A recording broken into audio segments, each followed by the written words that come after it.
मेरा सवाल थोड़ा-सा आयात मुतशाबिहात के मामले में मेरी थोड़ी कन्फ्यूज़न थी, जिसमें मैं आपके सामने थोड़ा कुछ सूरह स्वाद की आयत 24 है, जिसमें हज़रत दाऊद अलैहिस्सलाम के बारे में जो अल्लाह ताला का बयान है, और उसमें वो जो 2 दुम्बियों 2 भाइयों के दरमियान दुम्बियों का लेन-देन का वाली बात है, और उसमें जो है दाऊद अलैहिस्सलाम को फिर अपनी गलती का एहसास होता है, फिर वो सजदे में झुक के अपनी माफ़ी माँगते हैं अल्लाह ताला से। तो इसमें मैं आपका थोड़ा मतलब समझना चाहती हूँ कि आपका इस बारे में क्या अंडरस्टैंडिंग है, और इसी की सूरत की अगली आयत 34 में जहाँ पे हज़रत सलमान अलैहिस्सलाम जो अपने घोड़ों को की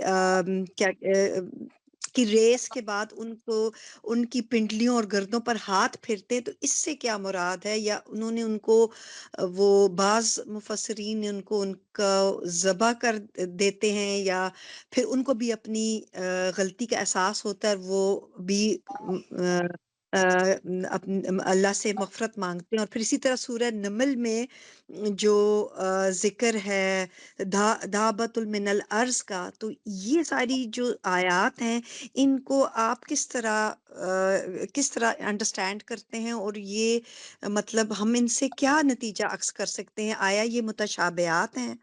ये मेरा सवाल है, कन्फ्यूज़न थी। बहुत शुक्रिया। इनमें तो कोई आयात मुतशाबिहात नहीं है।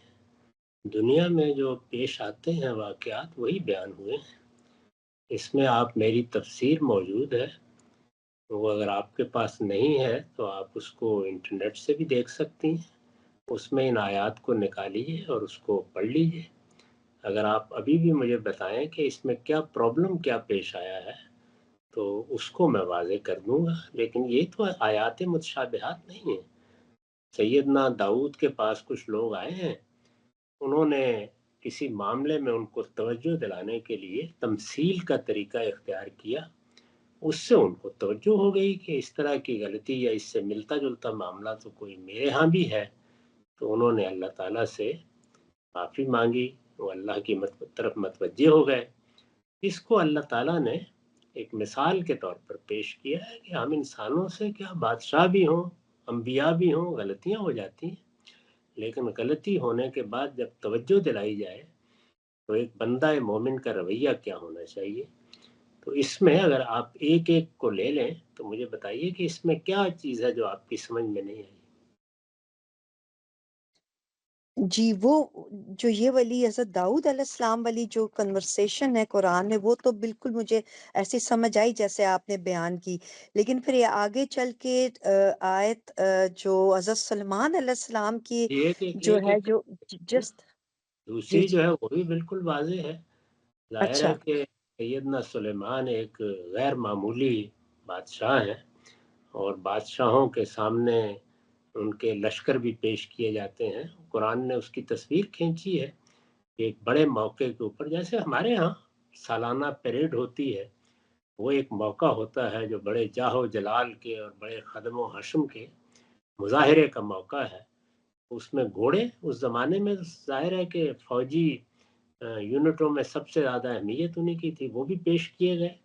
उसमें साफ मालूम होता है कि देखते-देखते उनकी असर की नमाज़ निकल गई है और सूरज ग़ुरूब हो गया। उस पर उनको बहुत ज़्यादा अफ़सोस भी हुआ। कुरान ने भी इसीलिए असर की नमाज़ के बारे में ये कहा है कि ये बड़ी एहतियात की नमाज़ है, इसमें फ़रिश्तों की तब्दीली होती है, इसलिए इस नमाज़ को मज़बूत हाथ से थाम के रखा करो।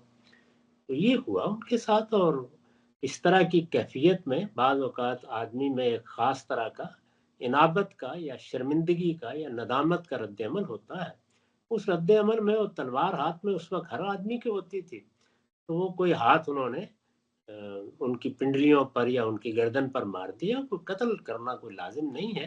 ज़ाहिर है फ़ौरन लोगों ने भी पकड़ लिया होगा और उनको तवज्जो भी हुई होगी और उसके बाद वो अल्लाह से तौबा इनाबत करते रहे। ये भी बिल्कुल आम सा वाक़या है, बसा औक़ात ऐसा होता है कि हमें कोई एहसास हो जाता है बड़ी गलती हुई है, तो हो सकता है कि हाथ में पकड़ा हुआ ग्लास ही हाथ से छूट जाए और टूट जाए, या आदमी कहीं बैठ जाए, या इस तरह का मामला हो जाए।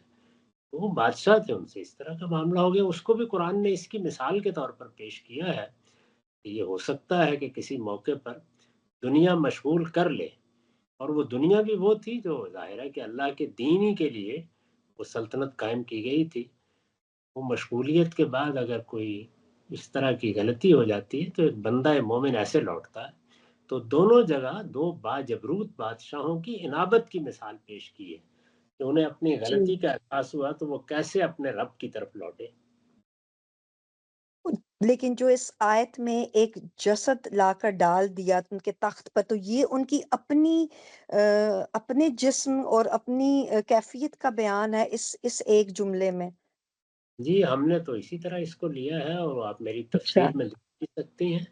यानी उनके जी, जी। आखिरी ज़माने में जब तारीख पढ़ें तो ये मालूम होता है कि यही सूरत उनकी हो गई थी। यानी वो बिल्कुल बेबस होके रह गए थे। उसको एक बहुत ही खूबसूरत अदबी उसलूब में बयान किया है कि सुलेमान के तख्त पर सुलेमान जैसा साहिब हशमत बादशाह बैठता था, लेकिन अब मालूम होता था कि बेजान जिस्म पड़ा हुआ है। जी, जी, बिल्कुल। तो इसी तरह हम सब वो जो सूरह नमल की आयत में जो दाबतुल अर्श का ज़िक्र है, वो उसको फिर आप किस तरह समझते हैं? उसको भी आप देख लें, कभी आप तफसीर देख लिया करें। जी। उसमें ये सारी चीज़ें आपको बहुत तफसील के साथ मिल जाएँगी। उसको लोगों ने गलत समझा है। उसमें ये बात बयान की गई है कि अगर पैगंबर की बात नहीं सुनते हो, तो फिर ज़मीन से क्या कोई जानवर निकल कर तुम्हें खिताब करेगा? ये बताया गया।